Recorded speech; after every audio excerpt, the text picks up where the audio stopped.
Welcome back to part 3, where I told you I would get my husband's reaction for the 3 books that I've read to him this month as well. I do this a lot so that we kind of bond, not to mention it's hard to do a whole tonight on the news kind of segment for all the things when he's asking me, oh, what are you reading? I'm like, oh, I'm reading about this. Last one to review, you know that I read him The Hurricane War, so of course we followed up with Monsoon Rising, which is the sequel to that. I obviously loved it if this is a reread. What did you think of it? I thought it was pretty good. I think they're very whiny. Why are they whiny? Because they both want the same thing. They're in their, 20s, they got a lot going on for themselves. She was an orphan, she finds out that she's the last of her kind, she also finds out that she's a long-lost, heir to a throne, she's also, in an arranged marriage with her enemy that becomes her lover, she's got a lot going on for 20 years old.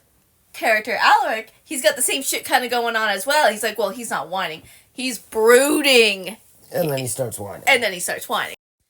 So I started One Dark Window, and that led to me about 50 pages in being like, Mike, you want to hear about my book? I started reading him this as well as its sequel. Sequel 2, Twisted Crowns.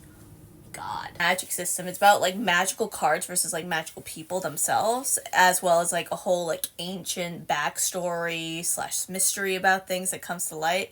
What did you think of One Dark Window?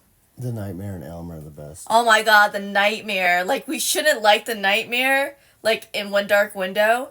It's fine to like him in Two Twisted Crowns. Forbidden Guy, you shouldn't like him, but you gotta do a little. It's for the toxic girl. Who's the baddest bitch in here? Ione. Ione was the baddest bitch. Highly recommended one for me. Please.